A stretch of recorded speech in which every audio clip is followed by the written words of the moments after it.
طلع البدر علينا بالثنيات الوداع وجب الشكر علينا ما دعا لله.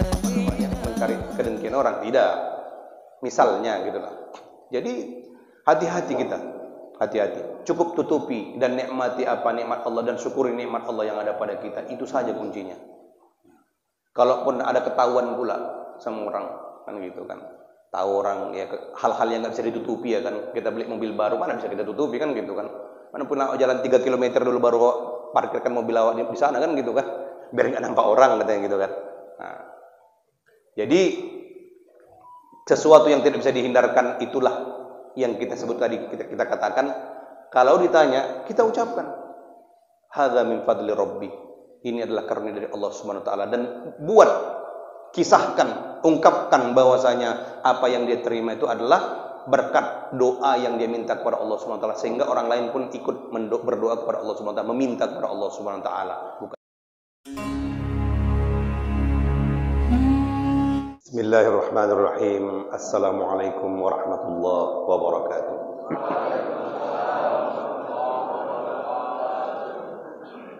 Alhamdulillah. Alhamdulillahilladzi an'amana bi ni'matil imani wal islam.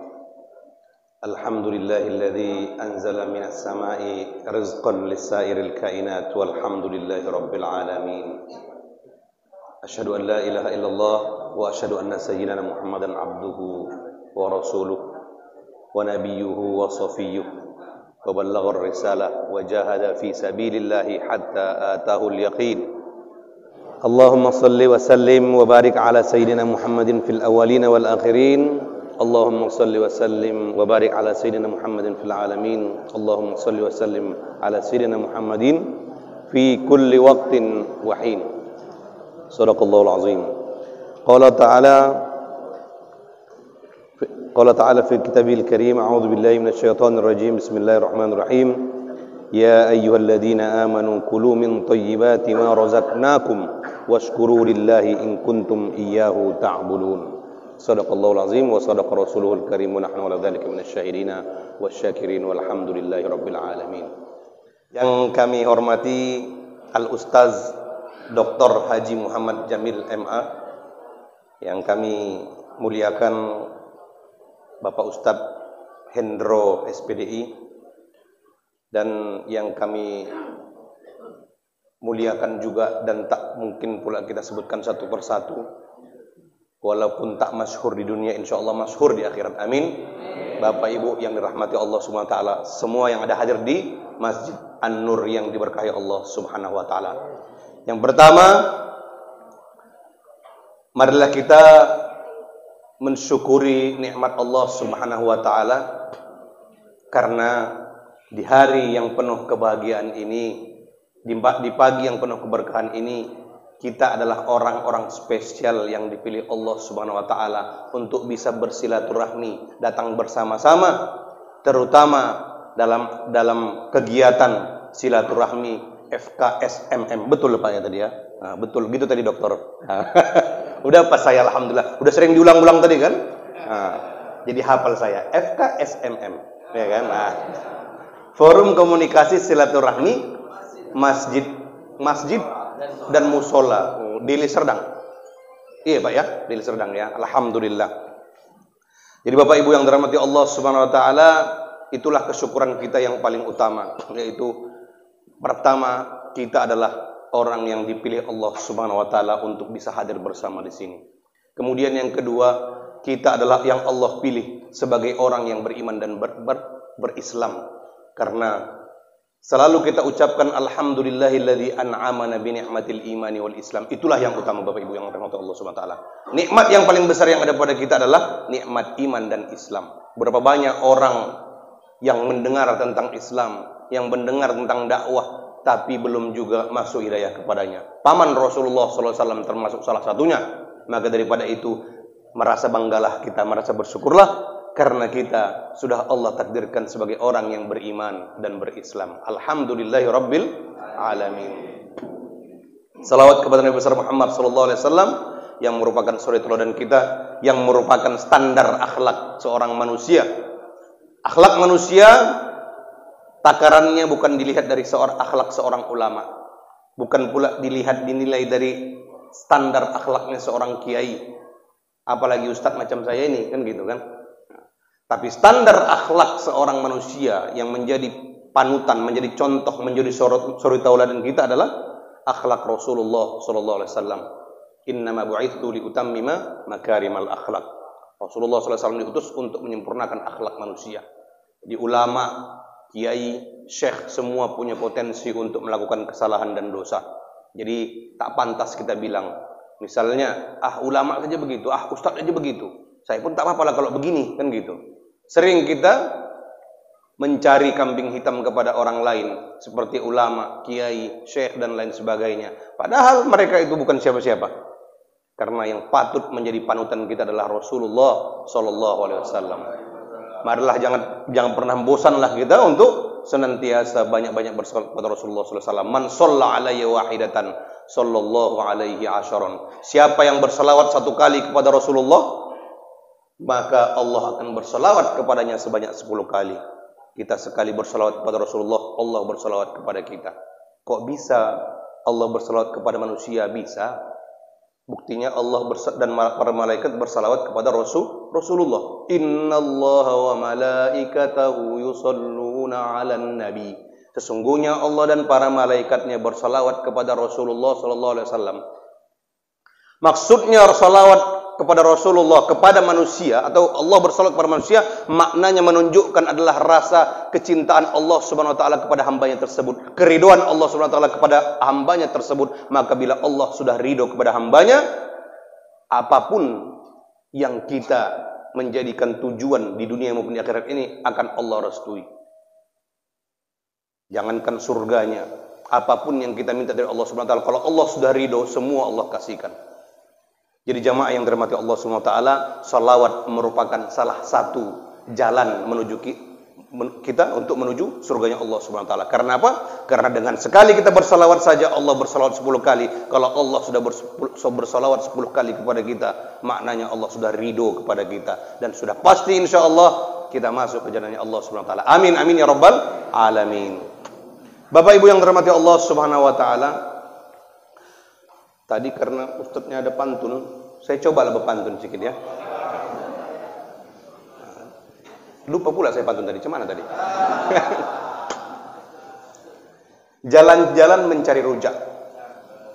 Cakep Pak ya. Udah dapat makan di semak belukar. Ini agak pelik orangnya. Karena menengok jemaah yang membeludak, badan saya pun dingin, kaki menggelotar. Jadi luar biasa Bapak Ibu yang dirahmati Allah Subhanahu wa taala. Tapi kurang cakep tadi pantunnya ya. Gak ada cakep terakhirnya. Aduh. Tak pengalaman, saya lubis Pak. Kata orang lubang bisul, tapi kalau saya bilang luar biasa kalau menurut saya. Jadi karena tak pandai pantun jadi maksalah pantunnya gitu. Jadi Bapak Ibu yang dirahmati Allah Subhanahu wa taala, ini luar biasa antusiasnya, Masya Allah. Subuh-subuh pula yang ngajarin pengajian, rami-rami begini, Masya Allah. Saya pernah mengisi tausiah juga, tapi yang mengadakan itu Dewan Masjid Indonesia. Tapi tak seramai ini juga. Memang inilah rami, paling rami saya rasa. Subuh-subuh. Gitu. Saya paling rami, pas serami-rami itu paling ngisi Isra Mi'raj Maulid begitu. Sebeginilah banyaknya kira-kira. Saya pikir ini macam Maulid apa Isra Mi'raj. Rupanya forum silaturahmi masjid dan musola. Masya Allah. Jadi Bapak Ibu yang dirahmati Allah Subhanahu wa taala, semakin banyak kita berkumpul, semakin banyak kita kenal, semakin banyak kita silaturahmi, maka semakin besar peluang kita masuk ke dalam surganya Allah. Kenapa begitu Pak? Karena apa? Karena kita dianjurkan oleh agama untuk berkawan-kawan dengan orang-orang yang soleh. Sudah berapa banyak kawan? Saya pun bangga ini Pak. Bangga saya ini. Berapa banyak kawan-kawan saya ini di masjid ini yang nanti insya Allah jadi ahli surga.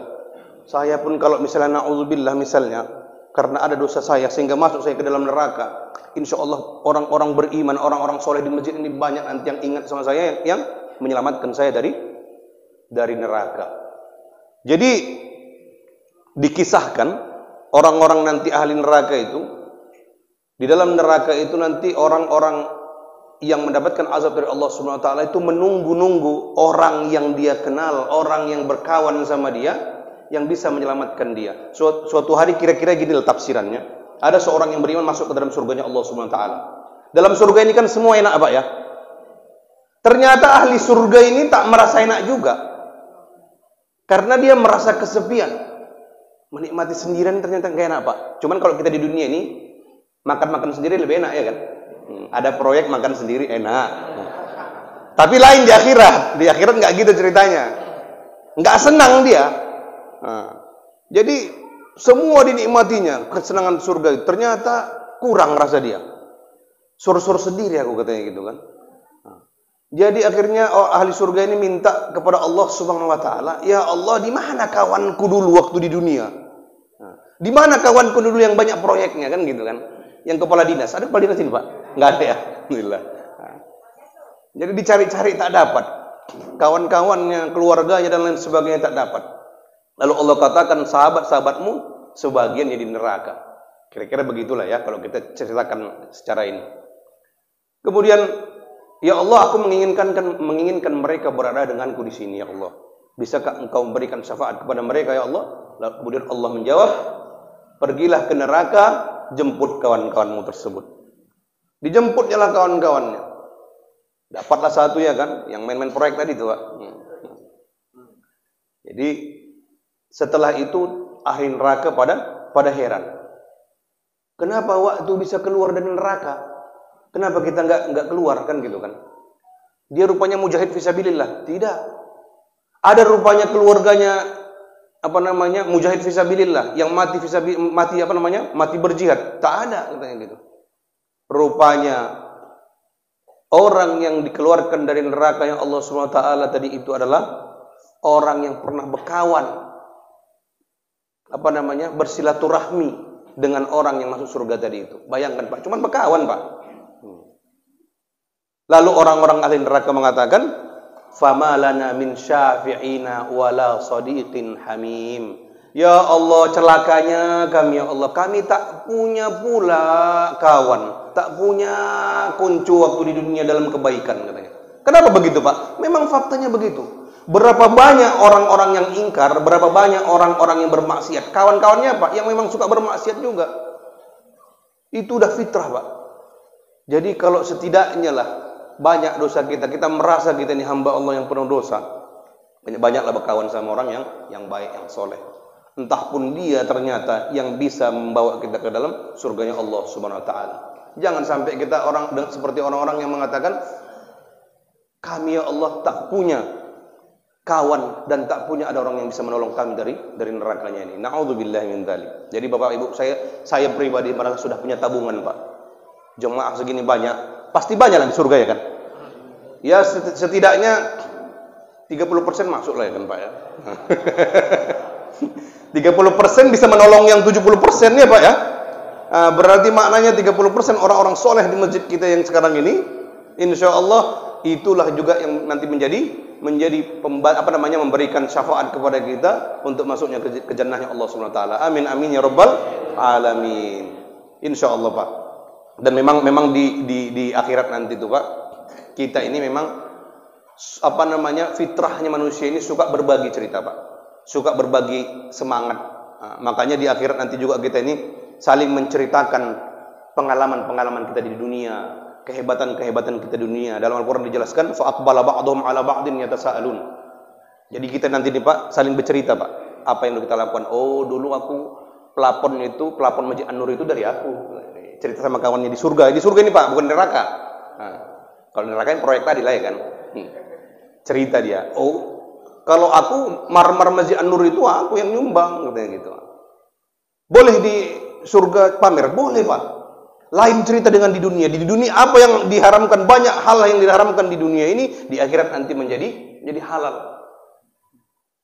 Pamer-pamer, ria dan lain sebagainya dengan amalan perbuatan kita di dunia itu adalah sunnah. Apa istilahnya? Menjadi suatu kebanggaan kita di akhirat nanti.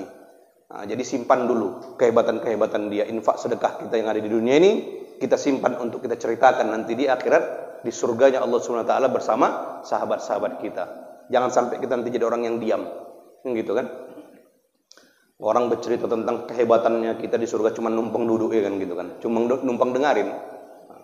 Orang bercerita tentang amal ibadahnya lain segala macam, kita tidak. Kan gitu. Kan gak enak kan Pak ya? Nah, kayak di sini kan mana enak kita ya kan? Kita nongkrong, orang cerita entah apa diceritainnya kita nggak nyambung, kan gak enak. Tersisihkan kita. Begitulah kira-kira. Jangan sampai kita menjadi orang yang tersisihkan di surganya Allah Subhanahu wa taala. Insyaallah. Bapak Ibu yang dirahmati Allah Subhanahu wa taala, hari ini kami mungkin tak begitu tak banyak bisa memberikan motivasi tausiah, tapi setidaknya mungkin yang sedikit inilah bisa menjadikan update keimanan dan motivasi bagi kita agar senantiasa bersyukur kepada Allah Subhanahu wa taala. Karena jujur saya pribadi Bapak Ibu yang dirahmati Allah, agak sedikit grogi saya hari ini. Kenapa gitu Pak? Lumrahnya memang setiap ustadz kalau ceramah ditontoni ustadz juga, itu mentalnya jatuh Pak. Berapa banyak ustadz di sini dari ujung sana sampai ujung sana. Nah, macam macam mau diaudisi kita. Nanti ustadz sana aku sih yes katanya. Aku no katanya, kan gawat kita. Ada dokter pula lagi, hajab. Pokoknya hajab Pak. Kalau tak percaya Bapak nanti suatu waktu Bapak rasakan ceramah Bapak yang nonton dokter-dokter gitu kan. Nah, ustadz ngeri Pak. Salah silap sedikit awak catatan. Apalagi ada ketua FKSMM, ya Ustaz ya. Ngeri lah pokoknya. Makanya tadi saya agak-agak dingin kaki saya sebetulnya. Tapi udahlah, udah terlanjur datang awak. Tahu begini pun awak tadi mikir-mikir datangnya kan. Hajab awak nih segini jemaah banyaknya kan gitu kan. Nah, rupanya pas tadi subuh saya Pak agak aman Pak. Saya tengok sikit nih jemaahnya, katanya banyak gitu kan. Rupanya jam 6 banyak orang datang kan gitu kan. Lain lagi, mental udah senyum pun udah payah. Udah gitu. Hajab. Jadi Bapak Ibu yang dirahmati Allah Subhanahu wa taala, kesyukuran kepada Allah Subhanahu wa taala, ayatnya sudah kita bacakan tadi. A'udzubillahi minasyaitonir rajim. Bismillahirrahmanirrahim. Ya ayyuhalladzina amanu kulu min thayyibati ma razaqnakum washkuru lillahi in kuntum iyyahu ta'budun. Wahai orang-orang yang beriman, makanlah apa-apa yang telah kami rezekikan kepada kalian yang baik-baik di bumi ini, dan bersyukurlah kepada Allah Subhanahu wa taala bila kalian mengatakan bahwasanya kalian adalah hamba Allah Subhanahu wa taala. Maksudnya apabila kalian mengatakan kalian hambaku, maka bersyukurlah kepadaku. Syukur ini Bapak Ibu yang dirahmati Allah, enak mengucapkannya, susah mempraktekannya. Nah, jadi kalau kata syukur ini sebenarnya suatu hal yang sudah lumrah di telinga kita gitu ya Pak ya. Kalau kita terjemahkan ke dalam bahasa kita, merasa untung. Nah, inilah syukur itu. Sebenarnya orang Indonesia ini sudah secara lisan sudah paten masalah bersyukur. Ada kecelakaan di situ katanya gitu kan. Cemana? Nggak apa-apa, cuman patah kakinya. Alhamdulillah, untung cuman patah katanya, nggak mati kan gitu. Pokoknya untung terus Pak. Kebakaran rumahnya kawan itu katanya gitu kan. Cemana? Tapi selamat semua orangnya, untung selamat. Nggak apa-apa lah terbakar rumahnya kan gitu. Pokoknya ini orang Indonesia ini paling jago Pak, merasa bersyukur. Tapi terkadang kita hanya merasa beruntung di lisan saja, di hati belum tentu. Maka inilah yang mau kita bicarakan hari ini. Kata Allah Subhanahu wa taala, wa qalilum min ibadi asyakur. Hanya sedikit dari hambaku yang betul-betul bersyukur. Padahal banyak sering kita mengucapkan alhamdulillah Pak ya. Tapi kenapa Allah bilang sedikit dari hambaku yang bersyukur? Karena apa? Karena ternyata makna syukur menurut ulama ada 3. Syukur yang pertama adalah syukur bil lisan, syukur bil qalb, syukur bil amal. Itulah baru yang dikatakan benar-benar bersyukur. Yang pertama Pak, syukur dengan lisan, asyukru bil lisan. Dalam Al-Quran ayatnya sudah sering kita baca dan hafal kita semuanya Pak. Wa amma bi ni'mati rabbika fahaddits. Mengucapkan segala sesuatu itu atas dasar Allah Subhanahu wa taala. Kesyukuran atas dasar kepada Allah Subhanahu wa taala. Itulah yang Allah minta kepada kita. Maka apabila kalian mendapatkan kenikmatan, maka katakanlah, ungkapkanlah. Itulah kira-kira makna daripada ayat tersebut. Maksudnya macam mana? Maksudnya ketika kita mendapatkan kenikmatan dari Allah Subhanahu wa taala, kita ucapkan alhamdulillahirabbil alamin. Bila kita ditanya orang lain, bagaimana kau mendapatkan kenikmatan itu? Kita jawab dengan apa? Kalau kita sekarang Pak lain jawabannya Pak, tanya, macam mana Bapak kok bisa sampai jadi kepala dinas? Nah, ini mohon maaf yang kepala dinas Pak ya. Ini contoh aja ini kan gitu kan. Istilahnya kan jabatan tertinggi karir itu kan kira-kira kepala dinas kan gitu kan. Yang lainnya itu kan politik. Jadi kalau ditanya, macam mana kok bisa Bapak sampai jadi kepala dinas? Oh, panjang ceritanya. Nah, itu jawaban versi orang kita, Pak. Apa kita bilang? Saya dulu begini, panjanglah ceritanya. Pokoknya dia paling hebat. Seorang mukmin yang berakhlakul karimah, dia harusnya senantiasa mengingat wa amma bi ni'mati rabbika fahaddis. Dan dengan nikmat dari Allah Subhanahu wa taala, nikmat daripada Tuhanmu, maka ungkapkanlah dengan kesyukuran kepada Allah Subhanahu wa taala. Apa kita ungkapkan? Hadza min fadli rabbi. Ini merupakan karunia dari Tuhanku. Kita harus ucapkan begitu. Bagaimana misalnya kita ceritakan, misalnya ditanya orang bagaimana kok bisa beli mobil baru, mantap lah Pak, kredit apa cash gitu. Oh, banyak cerita kita, panjang ceritanya. Gitulah kita semua. Harusnya sebagai seorang mukmin kita ucapkan apa? Hadza min fadli rabbi. Ini merupakan karunia dari Tuhanku. Dan ketika ditanya orang pun misalnya, "Cemana anakmu kok bisa lulus PNS?" Misalnya gitu kan. Apa kita jawab? "Oh, anakku memang pintar memang dari SD kan udah nampaknya bakatnya kan. Memang pokoknya anak dia semua paling hebat di kecamatan ini kan gitu kan." Kita biasa begitu, Pak. Tapi maksud Allah dalam ayat itu amma bi ni'mati rabbika fahaddis itu adalah kita menceritakan nikmat Allah yang ada pada kita, yang tujuannya untuk mendekatkan orang lain juga kepada Allah Subhanahu wa taala. Macam mana contohnya? Contohnya begini. Ada orang yang anaknya lulus PNS. Ini cerita betul, Pak. Saya nggak suka berkoyok-koyok. Ini cerita betul. Sekampung saya. Anaknya lulus PNS, bukan PNS. Pegawai BUMN. Kan hebat itu kan, asisten kebun. Nah, ditanya lah kan. Macam mana kok bisa anakmu lulus? Apa yang kau buat katanya? Apa kata ibu ini? Luar biasa jawabannya, Pak. Sebetulnya anakku ini pun bukan hebat-hebat kali. Berapa kali dia ikut tes, nggak lulus. Terakhir kalinya itu minta lagu sama Allah, berdoa lagu sama Allah. Tiap malam aku sholat tahajud, tiap malam aku baca surat Yasin, tiap malam aku kau hatamkan 1 juz. Aku minta kepada Allah Subhanahu wa taala, merengek-rengek kepada Allah Subhanahu wa taala.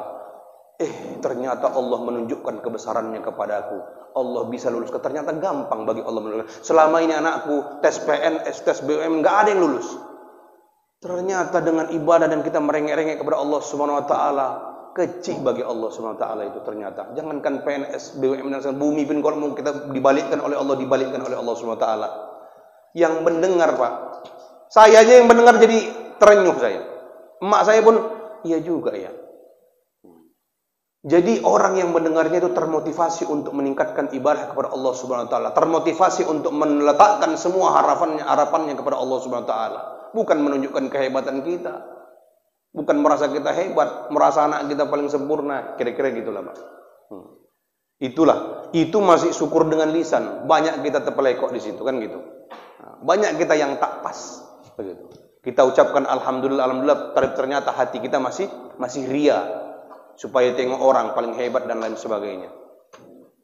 Bapak Ibu yang dirahmati Allah Subhanahu wa taala. Itu tadi kesyukuran dengan lisan, dengan lidah kita. Jangan sampai kita salah. Tapi ada juga hadis yang mengatakan masalah nikmat ini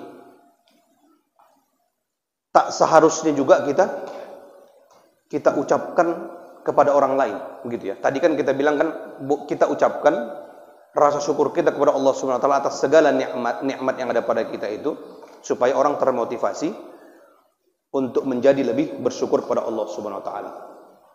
Tapi ada yang kedua, hadis Rasulullah sallallahu alaihi wasallam.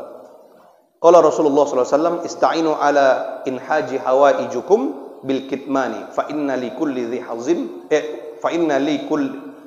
wa inna likulli ni'matin mahsudun." Fa inna kulli dhi ni'matin mahsudun. Gitulah kira-kira hadisnya. Jadi kata Rasulullah sallallahu alaihi wasallam, jadi memintalah tolong kepada Allah Subhanahu wa taala atas kenikmatan yang ada pada kalian itu untuk menutupinya. Karena sesungguhnya setiap nikmat yang ada pada kita akan terselip di dalamnya kedengkian. Maksudnya bagaimana Bapak Ibu yang dirahmati Allah? kalau tak perlu diceritakan, tak usah kita pala cerita nikmat-nikmat yang ada pada kita. Kecuali ditanya orang untuk menjadi motivasi. Itu betul, seperti kita ceritakan tadi Pak ya. Tapi kalau tak diceritakan, tiba-tiba datang kita, oh aku udah beli mobil Pajero misalnya gitu kan. Lewat depan kawannya, nggak ada nyapa orang di situ, kambing pun nggak ada kan. Klaksonnya tuet, biar nampak orang itu punya Fortuner kan gitu kan. Ada aja lah itu, kan gitu kan. Jadi kalau tak ditanya orang, kalau tak perlu orang tahu, tak perlu kita ceritakan. Kenapa begitu? Fa inna likulli dzi ni'matin mahsudun. Karena di setiap kenikmatan-kenikmatan yang ada pada hidup kita, pada diri kita, akan terselip di situ orang-orang yang dengki. Yang dengki ini Pak tak bisa kita batasi Pak. Siapa saja punya peluang untuk dengki. Yang paling jelas adalah orang-orang yang hidup bersama dan di sekitar kita. Itulah yang punya potensi untuk dengki. Jangan kita bilang adik kita, abang kita, sepupu kita, kawan kerja kita, tetangga kita. Itulah semua orang yang paling berpeluang dengki terhadap kita. Dengki itu apa Pak? Dengki itu kalau kata ulama, dengki itu adalah perasaan inginnya hilang suatu nikmat dari orang lain. Itulah dengki itu. Ngeri Pak ya. Orang punya rumah besar dengki. Dengkinya itu nggak suka nih orang punya rumah besar. Maunya rumah dia kecil kan gitu kan. Karena rumah dia pun kecil kan gitu kan. Nah, rumah orang pun kecil juga lah, jangan rumah orang besar aku. Kecil kan gitu kan. Orang naik pangkat, dia nggak naik pangkat. Maunya apa? Maunya yang naik pangkat tadi itu turun lagi. Nah, nggak apa istilahnya turun pangkat begitulah. Itulah disebut dengki itu. Dan orang-orang yang punya potensi dengki ini Pak bukan jauh-jauh Pak. Hati-hati kita Pak. Samping kanan kiri tengok Pak. Kanan kenal Pak, kanan kiri. Nah, ibu tengok kanan ibu. Nah, kenal Bu ya kanan kirinya ya. Punya potensi dengki Bu. Memang senyum-senyum cengar-cengir kita Pak ya. Pak, samping Bapak punya potensi dengki. Pak dokter juga, Ustaz, semua kita punya potensi dengki. Pada umumnya adalah orang yang kenal satu dengan yang lainnya. Kalau macam saya sama Bapak, agak payah. Ya mungkin lah, tapi agak payah Pak. Bapak nggak kenal saya, kan gitu kan. Saya baru kenalan sama Bapak hari ini, kan gitu kan. Macam mana mau dengki? Bapak nggak tahu saya punya apa, kan gitu kan. Nah, yang punya potensi dengki itu adalah orang yang sangat mengetahui tentang kita. Apa jabatan kita, rezeki kita bagaimana, apa kendaraan kita, mobil kita, istri kita siapa, misalnya gitu kan. Nah, itu Pak, Bu. Jadi jangan kita merasa sudah hebat sekali ketika Allah memberikan nikmat kepada kita. Belum tentu nikmat itu membawa kebaikan. Jadi tak usah pernah kita ceritakan. Bisa jadi itulah awal daripada kehancuran kita. Kalau dengki ini Pak, Bu, dengki ini bukan bukan hanya orang yang dengki aja hatinya rusak. Orang yang didengki ini pun bahaya Bapak Ibu yang dirahmati Allah. Makanya ada namanya dalam Islam itu dikenal dengan penyakit ain. Penyakit mata, bukan sakit mata yang berbela-bela itu, bukan. Penyakit ain ini adalah penyakit kedengkian yang berasal dari pandangan mata yang menjadi senjata iblis untuk melemparkan sihirnya kepada orang yang didengki. Kejadian zaman Rasulullah, seorang sahabat ganti baju, kira-kira gitulah ya, nampak badannya kekar gitu kan, mungkin putih gitu ya, bersih. Ada sahabat yang lain melihat, keren kali badanmu, dipujinya gitu kan. Habis itu lewat dia, yang dipuji tadi pingsan, nggak tahu entah kenapa pingsan, gitu. Tiba-tiba para sahabat yang lainnya bingung lah, ini kenapa pingsan, tak bangkit-bangkit, tak ada sebab. Akhirnya dikonsultasikan kepada Rasulullah, kata Rasulullah, siapa tadi yang memuji dia? Dihadirkan segala macam, dipanggil Rasulullah, dikatakan, apakah kau ingin membunuh saudaramu dalam ketidaktahuanmu? Kata Rasulullah gitu. Maksudnya apa? Ini orang bisa terbunuh dan kau nggak sadar bahwasanya yang kau lakukan itu bisa membunuh dia. Apa yang dia lakukan? Yaitu memandang dengan kacamata kedengkian. Itu bisa membunuh Bapak Ibu yang dirahmati Allah Subhanahu wa taala. Bisa membunuh. Jadi itu bahayanya. Nah, jadi bukan hanya bisa membunuh, bahkan nikmat Allah yang ada pada kita itu pun bisa hilang. Kita punya rumah baru, pamer kita, tunjukkan orang, bukan mengundang orang untuk selamatan gitu kan, bagi-bagi duit fakir miskin, bukan gitu yang kita lakukan, malah pamer kan gitu kan. Nah, apa akhirnya? Banyak orang yang dengki sama kita dan lain sebagainya. Bisa jadi terbakar rumah kita, Allahu a'lam. Tapi bukan berarti maknanya orang yang kebakar rumahnya dia wataknya mencari kedengkian orang, tidak. Misalnya gitulah. Jadi hati-hati kita. Hati-hati. Cukup tutupi dan nikmati nikmat Allah dan syukuri nikmat Allah yang ada pada kita. Itu saja kuncinya. Kalaupun ada ketahuan pula sama orang, kan gitu kan. Tahu orang ya hal-hal yang nggak bisa ditutupi ya kan. Kita beli mobil baru mana bisa kita tutupi kan gitu kan. Mana pun jalan 3 km dulu baru parkirkan mobil awak di sana kan gitu kan. Biar nggak nampak orang katanya gitu kan. Nah, jadi sesuatu yang tidak bisa dihindarkan itulah yang kita sebut tadi, kita katakan kalau ditanya kita ucapkan hadza min fadli rabbi, ini adalah karunia dari Allah Subhanahu wa taala, dan kisahkan, ungkapkan bahwasanya apa yang dia terima itu adalah berkat doa yang dia minta kepada Allah Subhanahu wa taala, sehingga orang lain pun ikut berdoa kepada Allah Subhanahu wa taala, meminta kepada Allah Subhanahu wa taala, bukan kepada dukun, kan gitu kan. Bapak Ibu yang dirahmati Allah Subhanahu wa taala, itu tadi dengan lisan. Kemudian adalah syukur dengan hati, dengan qalbun. Syukur dengan hati ini tanda-tandanya adalah ridho kepada Allah Subhanahu wa taala, yaitu terima dia dengan apapun yang Allah berikan kepadanya. Itulah tanda syukuran yang kedua. Pertama dengan lisan tadi, dengan mengucapkan alhamdulillah dan lain sebagainya. Kemudian dengan hati. Syukur dengan hati ini suatu yang berat. Kadang mulut kita berucap alhamdulillah, hati kita ternyata tidak. Kan gitu Pak Bu yang dirahmati Allah. Nah. Ridho atas apa yang Allah berikan kepada kita, ini bukan suatu hal yang mudah Bapak Ibu yang dirahmati Allah.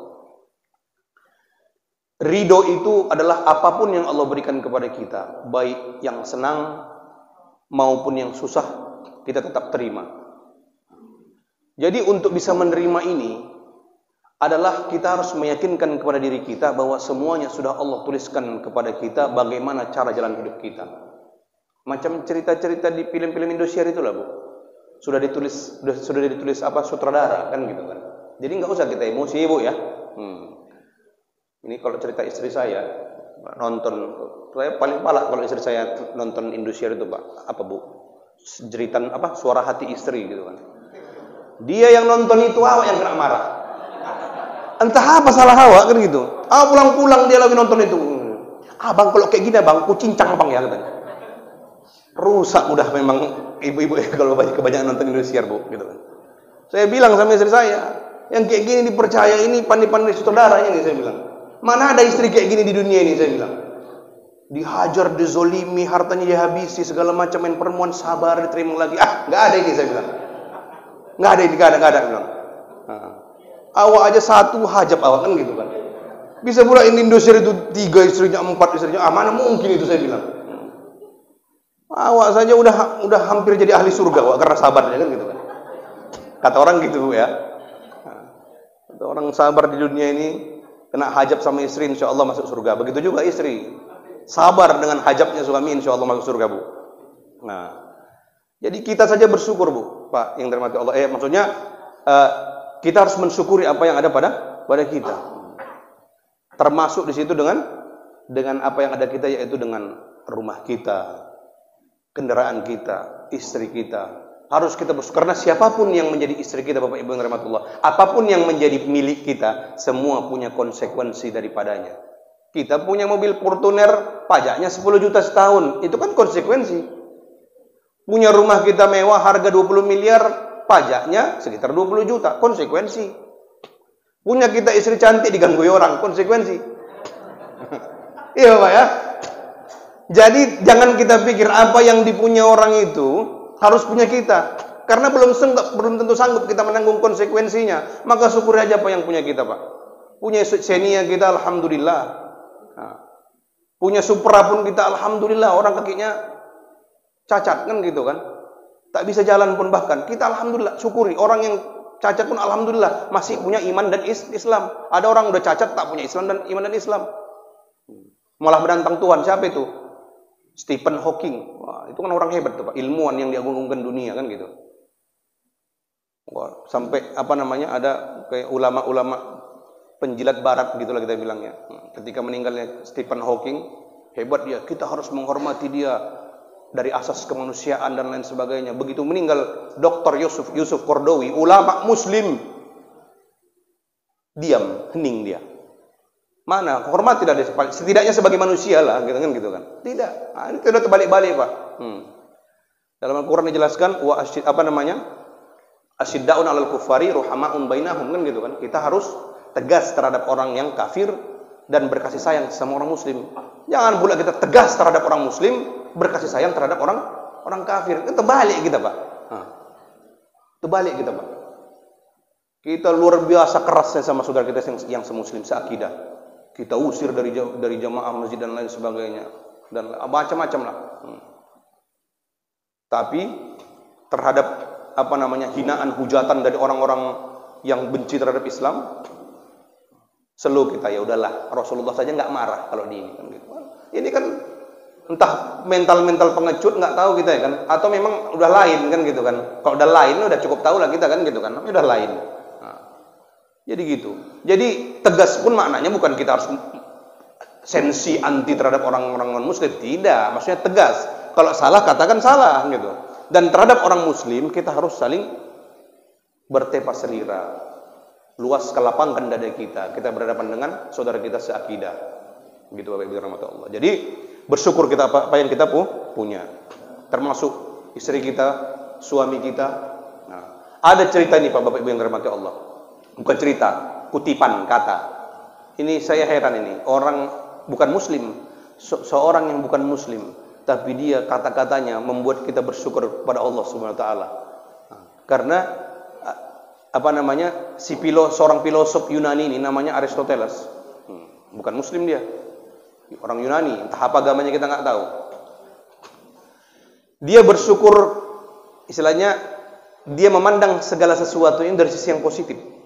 Termasuk nikmat atau takdir seorang istri yang ada padanya, kan gitu kira-kira. Dia bilang apa? Menikahlah, kata dia.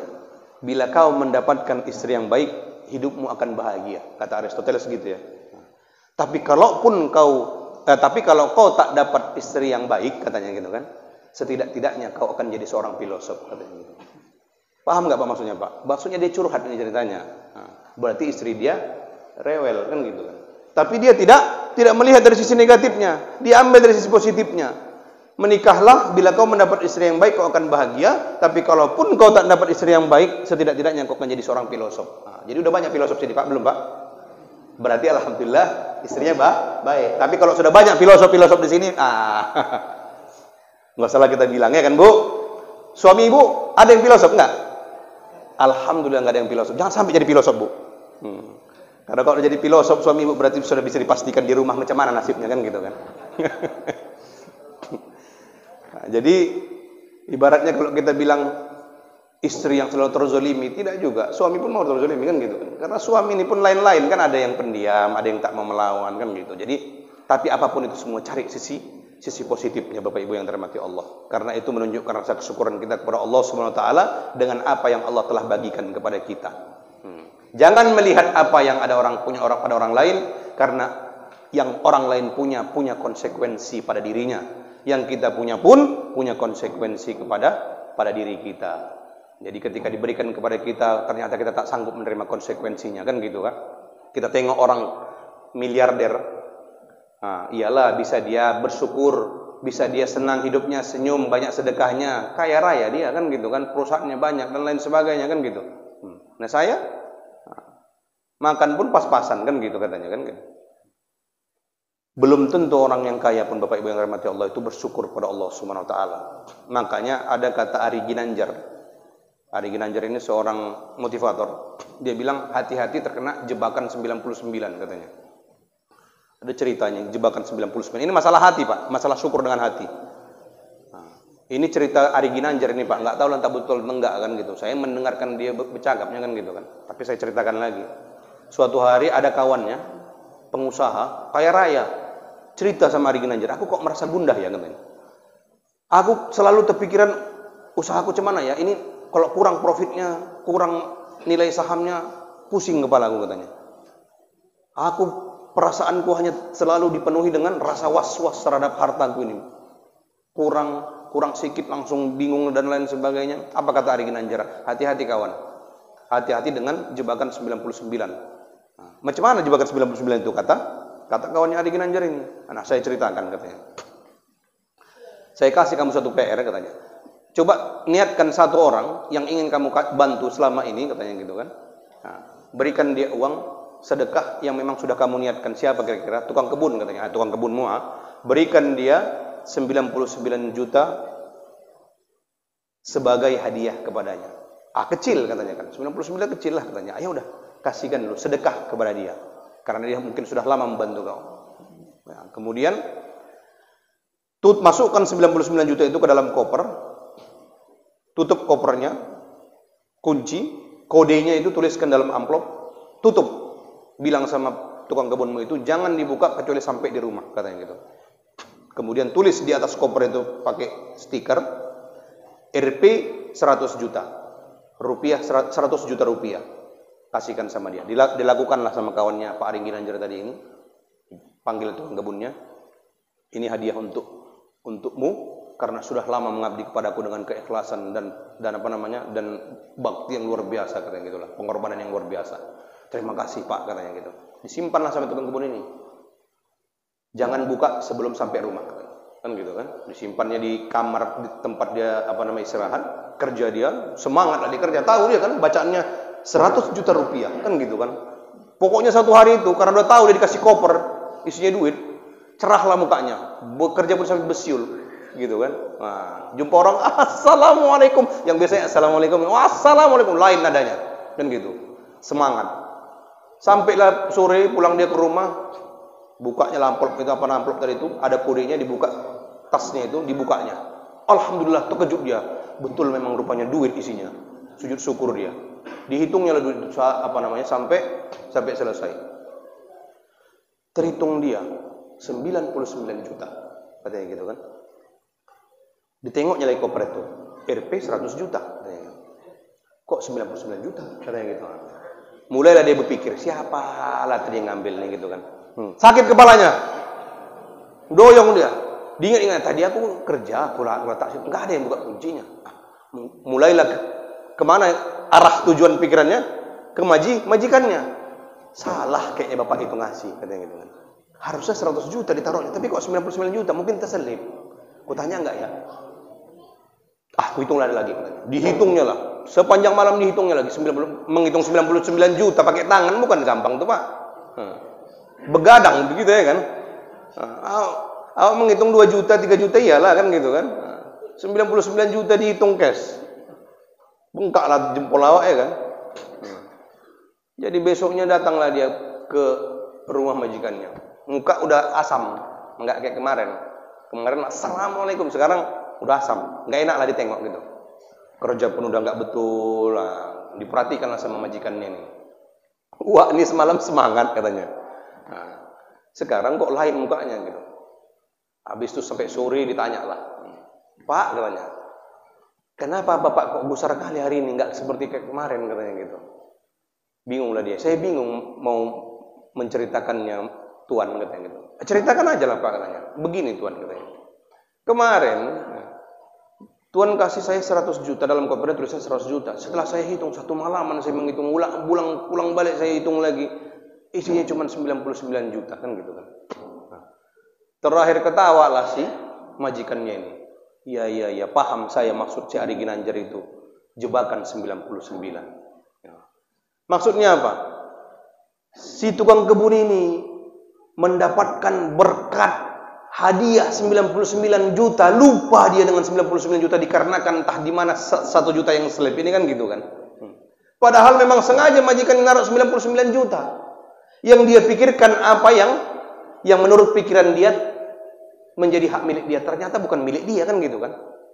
Cuman hanya stiker saja 100 juta kan gitu. Padahal bagian dia memang hanya 99 juta. Kan tak disebutkan ini kuhadiahkan 100 juta kan gitu. Kita pun begitu Bapak Ibu yang dirahmati Allah. Jangan kita menganggap apa yang ada pada orang lain itu adalah hak kita. Padahal yang punya kita sudah penuh, sudah cukup sebenarnya, sudah banyak sekali yang kita punya. Udah ada istri yang soleha, udah ada anak-anak yang soleh dan soleha, ada rumah yang cukup untuk berteduh, kendaraan yang bagus. Tapi kita menganggap ada sesuatu yang kurang, yang orang lain punya kita tak punya, kan gitu.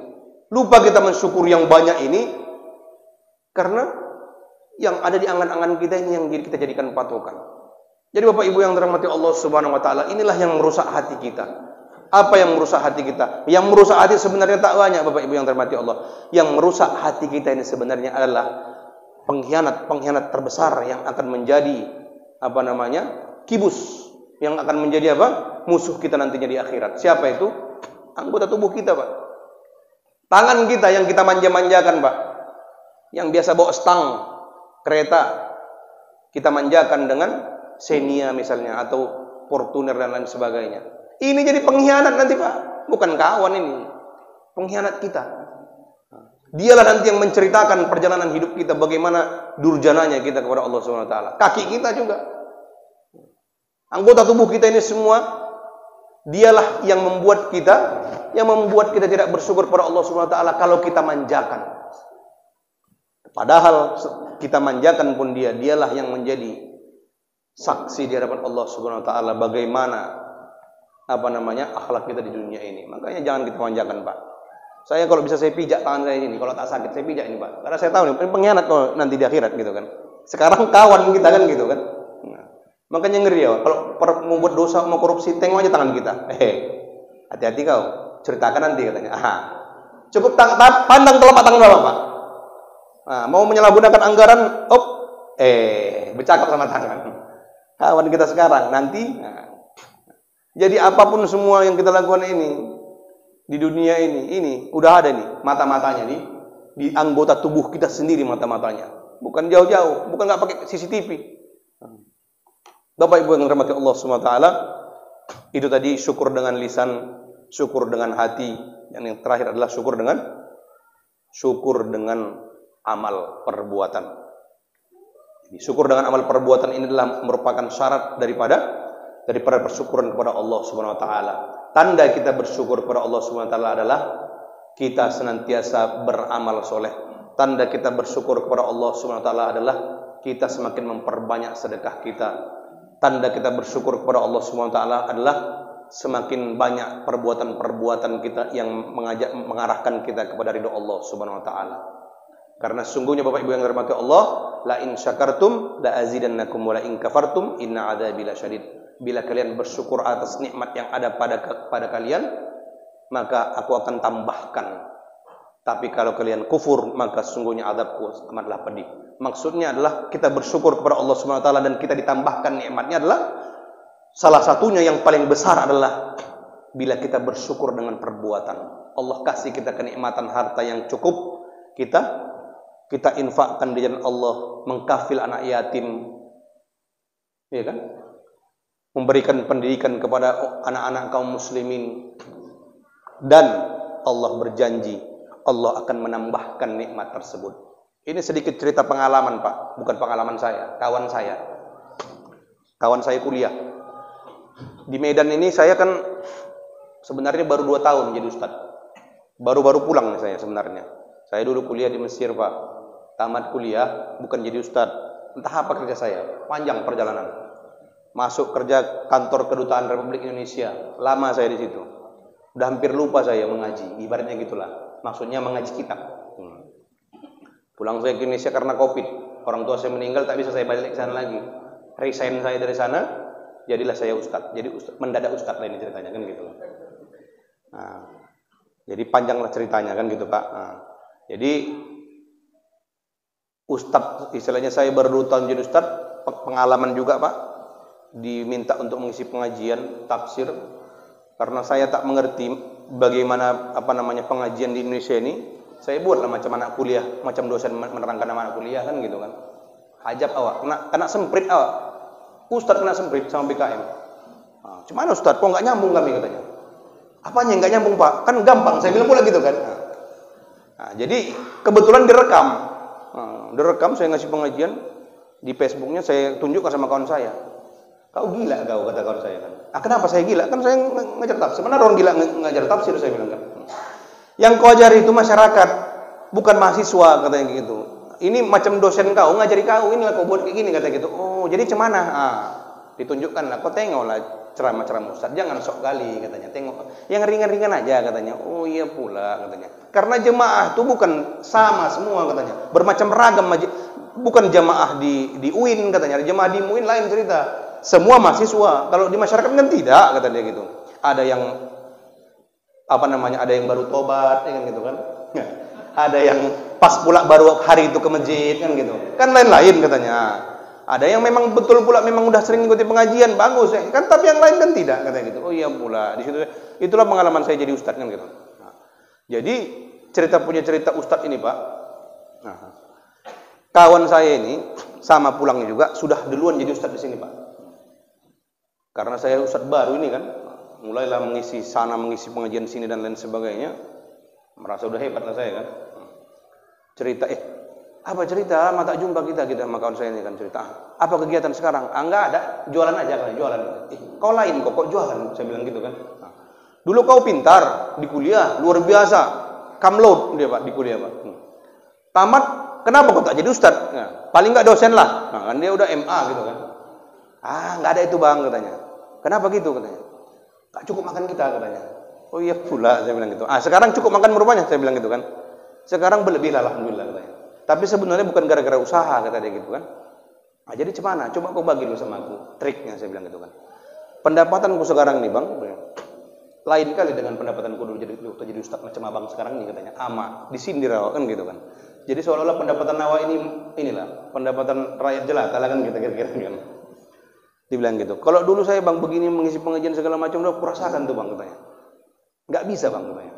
Awak mau memikirkan anak sekolahnya susah katanya gitu. Ya pula saya pikirkan. Jadi setelah itu saya berpikir, usahalah. Setelah saya usaha saya ini pun ternyata tak juga manjur.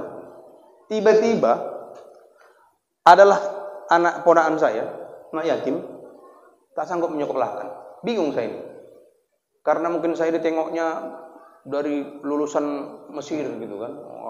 Di Medan pula kan gitu kan. Pernah sempat jadi dosen kan gitu. Pikir orang kampungnya kan, mana tahu orang kampung di kisaran sana kan gitu kan. Oh hebat ini, dosen nih kata orang itu kan. Kalau ada dosen berarti bisa memberikan solusi terhadap semua masalah. Udah macam pegadaian kan gitu.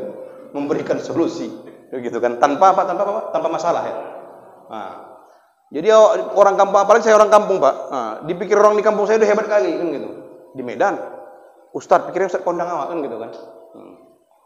Jadi saya bilang, terus gimana ceritanya? Dia bilang, saya saya asuhlah anak ponakan saya ini, saya sekolahkan segala macam. Yang herannya saya, ketika saya mengasuh anak yatim nih katanya, anak ponakan saya ini, di situ pula lancar usaha saya. Katanya. Yang biasa usaha saya itu dapat cuma 3, 4, 5 juta lah paling banyak sebulan. Ini tiba-tiba jadi 10 juta. Dipikir saya, aku tambah dulu satu lagi. Dicarinya anak yatim dari kampungnya. Diasuhnya juga, dibiayainya juga, walaupun bukan tinggal sama dia, enggak. Cuman dibiayainya lah, disekolahkan di Medan ini, masukkannya pesantren. Bertambah pemasukan dia, Pak. Bertambah. Terakhir, dibilang dia, ini pengakuan dia. Sekarang, Bang, aku mengasuh 20 anak yatim. Masya Allah. Terus gimana ceritanya? Saya bilang kan, kalau abang tanya sekarang pendapatanku, Bang, heran abang bertanya. Enggak mungkin kalau ustadz biasa, tak adalah sebanyak ini kan gitu kira bilang. Berapa rupanya pendapat sebulan? Minimal 50 juta sebulan katanya. Kadang-kadang 100 juta katanya. Oh, terpikir saya. Kayaknya saya cari juga anak yatim nih, saya pikirkan. Jadi termotivasi kan, Pak? Termotivasi.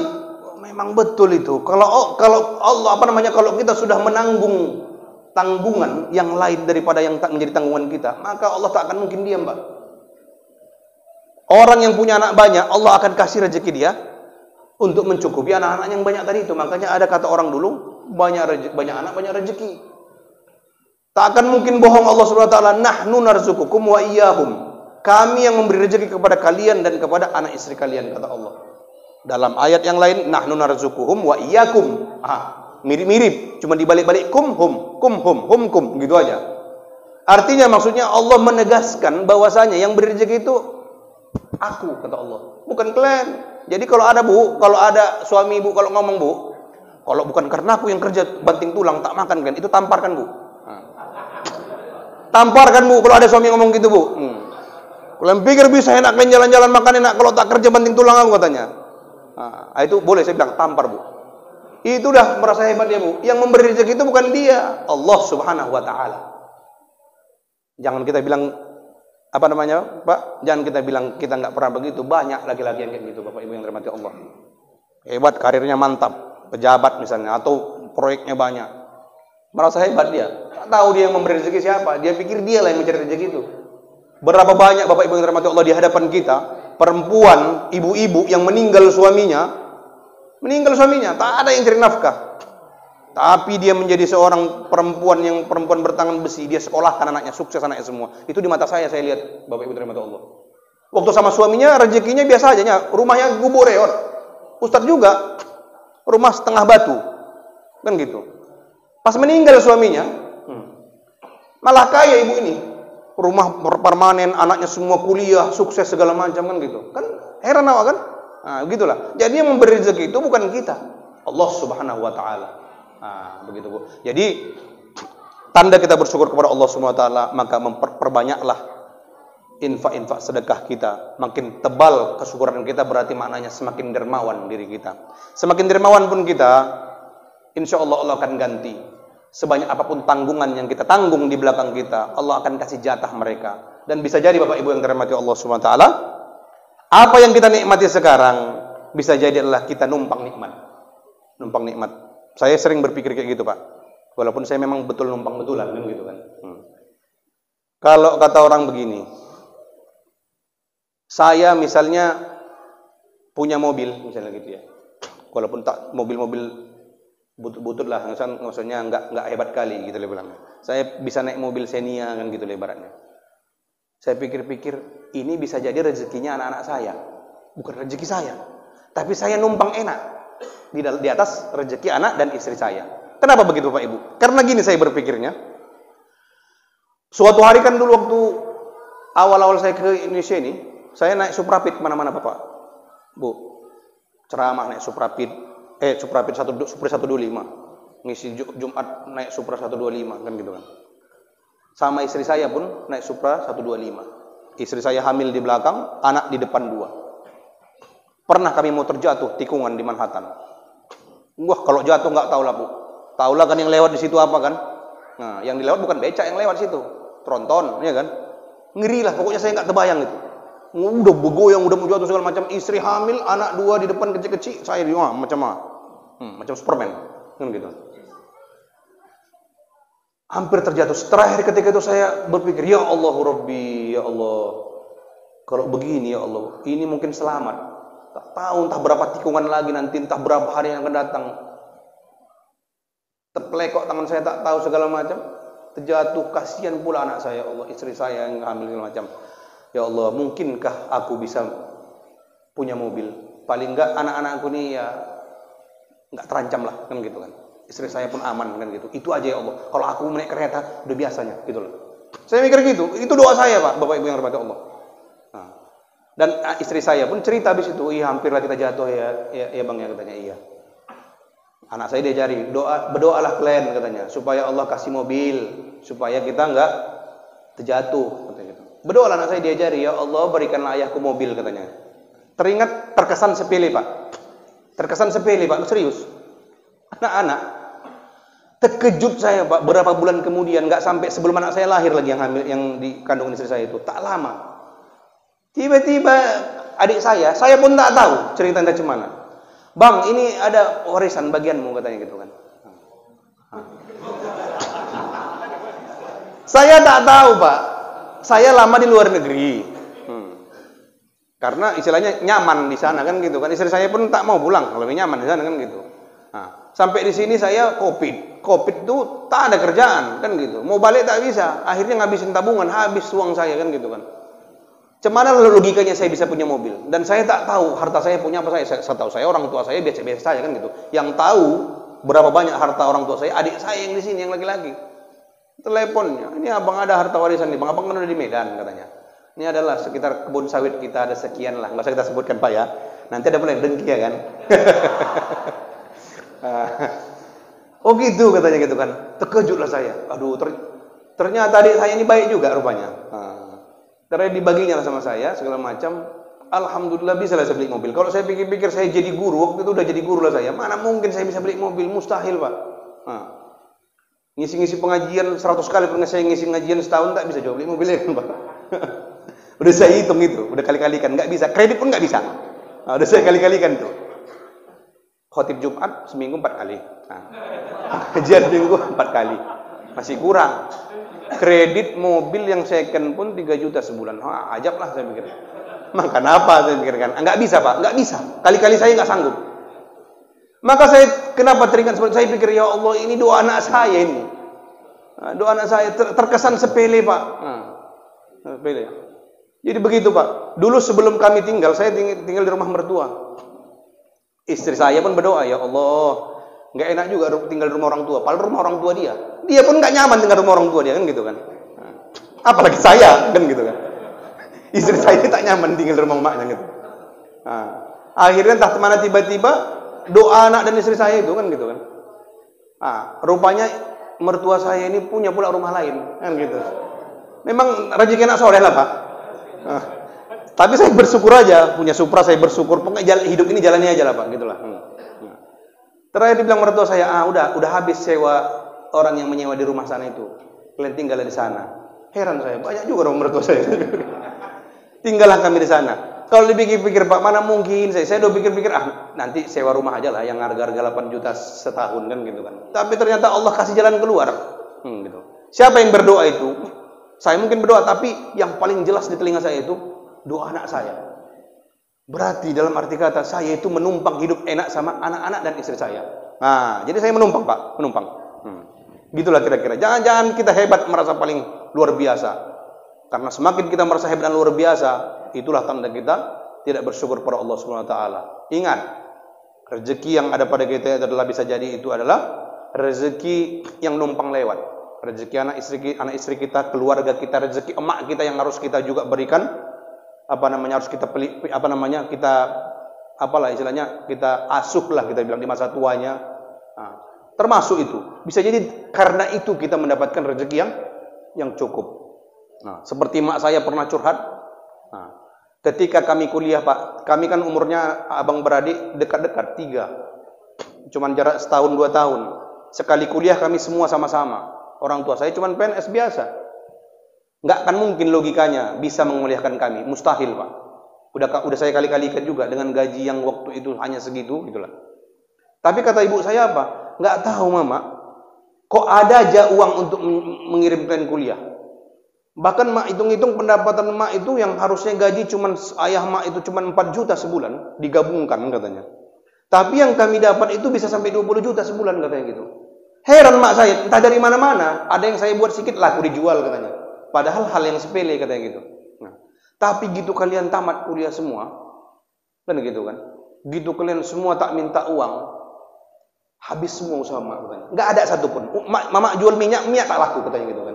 Nah, habis itu mama jual minyak lampunya ditutup negara kan gitu kan. Tak dikasih lagi kan gitu. Nah, mau jual gas, rupanya udah lebih di sana orang lebih banyak beli gas katanya. Kenapa nggak laku katanya gitu? Setelah mama pikir berarti memang rezeki kalian itu bukan rezeki mama. Itu kata mama saya. Maka ibu pun Bu, kalau lancar rezekinya, nggak usah ngomong gitu sama anak. Kalau mama nggak kerja, nggak bisa kalian sekolah. Nah, jangan gitu Bu. Kita nggak tahu rezeki mereka numpang lewatnya ke kita. Kita merasa hebat gitu. Bapak-bapak kita pun begitu Pak. Nah, apa yang ada di rumah kita bukan punya kita, bisa jadi punya anak istri kita. Nah, kalau tak kawin dengan istri kita, kalau bukan itu anak kita, yakin rupanya rezeki itu sama juga seperti yang ada pada kita sekarang. Belum tentu. Bisa jadi karena kita menikah dengan istri kita itu, maka rezeki kita lancar. Kalau saya pikir karena saya menikah dengan istri saya, maka saya dapat rumah. Gitu Pak ya. Makanya saya nggak tidak takabur kan gitu Pak. Karena tahu diri lah kita bilang. Dan bersyukur. Jadi itu Bapak Ibu yang dirahmati Allah. Syukur ini membuat hidup kita merasa nyaman. Tenang aja, tak ada yang kita pikirkan. Kecuali hanya bersyukur pada Allah SWT apa yang ada pada kita. Karena apa yang ada pada orang lain Pak, dia juga punya pengorbanan yang luar biasa ketika mendapatkannya. Kalau kita ingin mendapatkan hal yang sama, apa ini? Tanya jawab Ustaz. Oh, tanya jawab. Oh, ada yang mau nanya Pak ya? Jadi kalau misalnya lupa saya tadi apa yang saya sampaikan. Jadi gitu Pak. Jadi ibaratnya kalau kita bersyukur itu kita tenang hati kita, tak kita berpikir apa yang ada pada orang lain karena kita sibuk memikirkan, sibuk mensyukuri apa yang ada pada kita. Pulang kita ke rumah kita tengok ada istri yang alhamdulillah berjilbab soleha, alhamdulillah. Tengok cari lagi, cari apa yang bisa kita syukuri. Anak kita alhamdulillah baik-baik, nggak ada yang narkoba, alhamdulillah. Nah itu, cari lagi apa yang disyukuri. Pokoknya kerjaan kita sibuk mencari, mensyukuri apa yang ada pada kita. Jangan mencari-cari apa yang ada pada orang karena tak bersyukur kita. Carilah apa yang ada pada kita yang bisa disyukuri. Apa yang masih tersisa. Rugi kita hari ini jualan kita nggak laku. Cari apa yang alhamdulillah anak-anakku masih sehat. Cari yang menyebabkan kita selalu bersyukur kepada Allah Subhanahu wa taala. Itulah kira-kira Bapak Ibu yang dirahmati Allah. Demikianlah kiranya yang dapat kami sampaikan. Mudah-mudahan kita semua menjadi hamba Allah yang senantiasa bersyukur secara lisan, secara hati, dan secara perbuatan. Mudah-mudahan kita menjadi hamba Allah Subhanahu wa taala yang dikatakan yaitu yang sedikit tadi itu. Wa qalilun min ibadi asyakur. Sedikit dari hambaku yang tahu bersyukur. Kalau sedikit hamba Allah yang bersyukur, yang tahu bersyukur, mudah-mudahan kitalah yang sedikit itu. Amin amin ya rabbal alamin. Terima kasih Bapak Ibu yang dirahmati Allah, mudah-mudahan bermanfaat. Saya jawab dulu Pak ya.